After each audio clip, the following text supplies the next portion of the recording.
Hello, word enthusiasts, and welcome to Hello Word.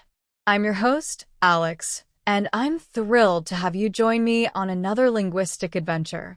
Today, we're diving into a fascinating word, burn.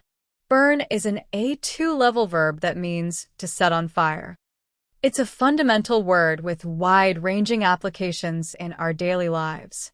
So, let's ignite our vocabulary and explore this fiery term.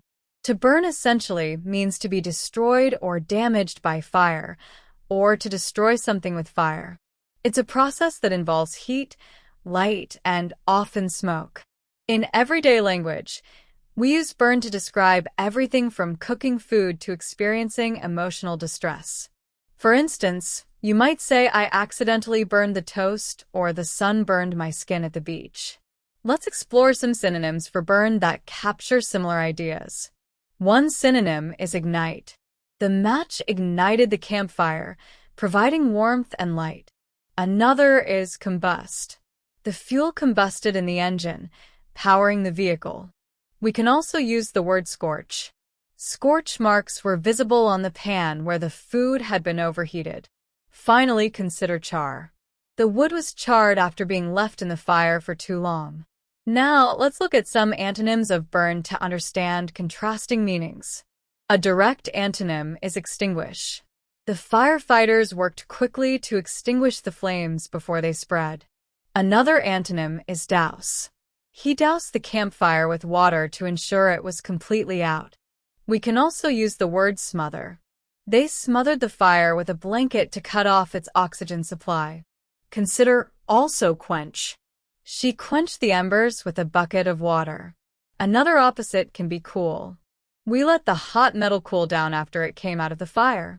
Let's think about how we can use burn in everyday life.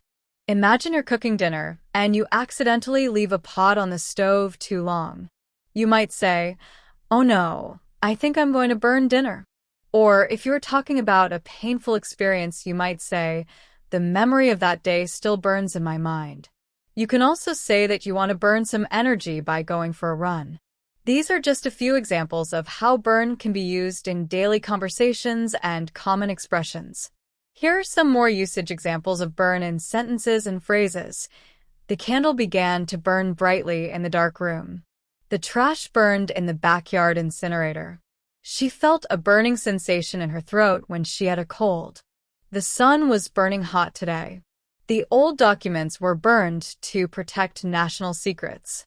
I used a magnifying glass to burn a hole in the leaf. My food is starting to burn, and I have to turn down the heat. He worked all night and is going to burn the candle at both ends. The pain of losing the game still burns within me. I have to burn a CD for you to listen to the music. To recap, burn is an A2 level verb meaning to set on fire. We explored its definition, looked at synonyms like ignite, combust, scorch, and char, and antonyms such as extinguish, douse, smother, quench, and cool. We also saw how burn is used in everyday conversations and common expressions, from cooking to emotional distress. Thank you for joining me on this fiery exploration of the word burn. Remember, expanding your vocabulary is a continuous journey. And now, for a quick favor, if you enjoyed today's episode, please subscribe to Hello Word and leave a review on your favorite podcast platform. Your support helps other language learners discover our show. Don't forget to create your own sentence using the word burn and share it in the comments below. I can't wait to read them. Until next time, keep exploring the wonderful world of words. Keep listening, keep learning, and until next time, goodbye.